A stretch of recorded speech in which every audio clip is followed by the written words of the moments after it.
The Transsiberia, the marathon rally that is one of the last great four-wheel adventures.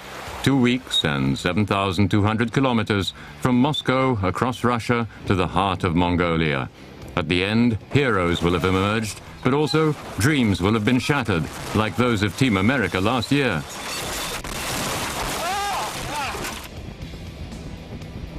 It's racing. You know, Lawrence is okay, I'm okay. Just the car isn't, so it was a hell of an adventure. The Transsiberia 2007. The Porsche Cayenne with the number 10. At the wheel was Armin Schwartz, a man with World Championship rally experience, but that counts for little out here.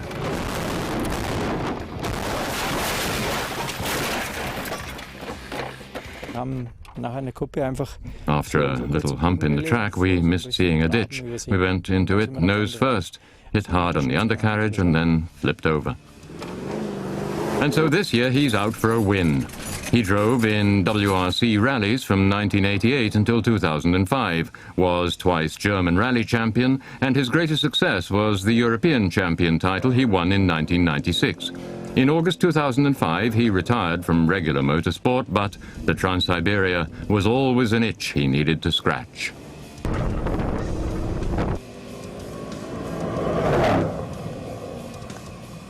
The Endurance Rally is a 2-week-long event with 11 stages of up to 900 kilometers. The Transsiberia falls into the category of rally raids. These take place not on temporarily closed-off roads and tracks, but predominantly cross-country routes. The rally has taken place annually since 2003, and both professionals and amateurs can take part. The vehicles are almost standard series production models, and no special sports license is required of participants. Although points can be won based on performance in special tests, in the end it's the time that counts. Getting your four-wheel drive to the finish line means getting your navigation right, correctly judging the surface conditions, and picking the right tempo. The rally takes place in the months of July or August during the short Siberian summer. Nevertheless, there can still be frosty nights during the event's fortnight, but not only the temperature and the difficult terrain can be hardships. Reaching the next camp after a 16-hour day can mean the start of further hours of work checking and repairing the vehicles. First, you have to get where you're going. In such a tough rally, the dropouts are numerous. There are plenty of mistakes just waiting to be made.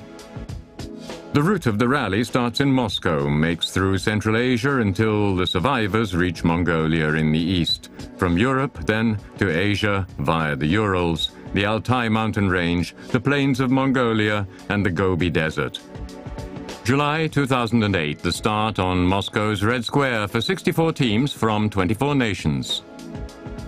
German rally driver Armin Schwartz is one of the favorites this year, determined not only to complete the course, but to win the event. There are much better drivers starting this year. Each importer has recruited really talented drivers and co-drivers. I think some of the other marques are better kitted out, but Porsche has done a good job. They have learnt from the experience of last year, made a few modifications, and I think it'll work very, very well. Stage 1 runs from Moscow to Vladimir. Already the first special test makes substantial demands of the drivers, not just the women's team. The ground is sandy and very soft after days of rain. There are 24 kilometers of woodland with plenty of water crossings to be dealt with. All the favorites here drive Porsche Cayenne S models. The off-road version has a security cage and a cross-differential lock giving improved traction. The 385 horsepower Cayenne can handle water depths up to 78 centimeters.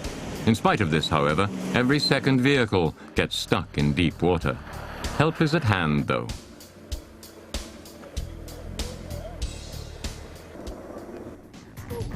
The 5th and 6th stages cross forests and fields, and there are potholes and mud in abundance. For Armin Schwartz, it looks like this.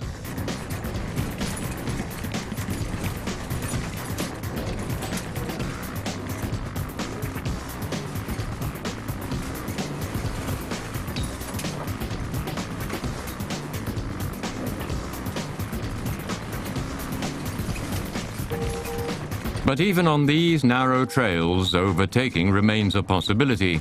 Andy Schultz, previously a Paris-Dakar winner, and Armin Schwartz take both stages and move up to 5th place overall.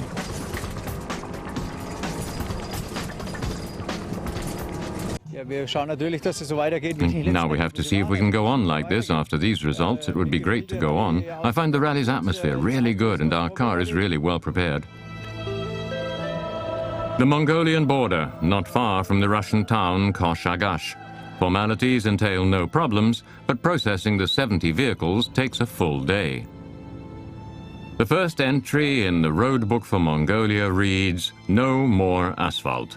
And there'll be no trees either on Mongolia's bleak steppes. The rough, stony track rises to 2,000 meters before the night's camp at the stage finish in Ölgi is reached. The stages are getting ever harder.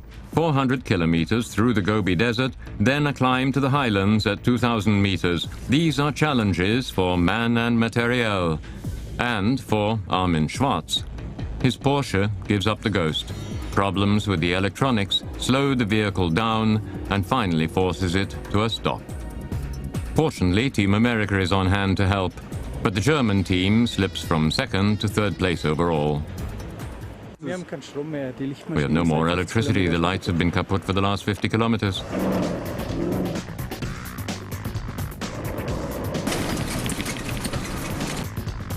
The driver's clever mix of go fast, go slow, the navigation skills of François Borzotto, the French have shown their talent over the past 2 weeks and deserve the overall victories.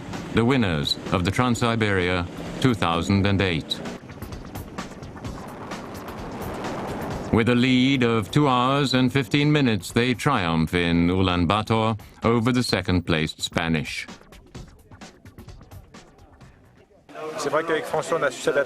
Right, the other cars were also able to go fast, but we had the best concept, the mix of aggression and restraint.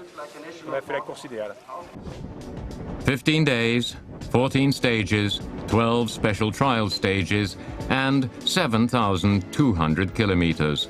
21 out of 34 teams actually reached the finish in the Mongolian capital.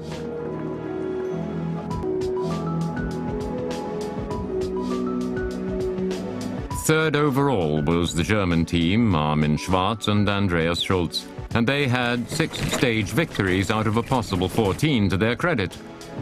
Their time, just 2 hours and 20 minutes behind the leader. Transsiberia 2008 was for me a big challenge like last year, and I'm looking forward for 2009, but hopefully with a little bit a different organizer. For each single participant, it was the toughest rally of their lives, and there are memories of an amazing Asia which will never, ever fade.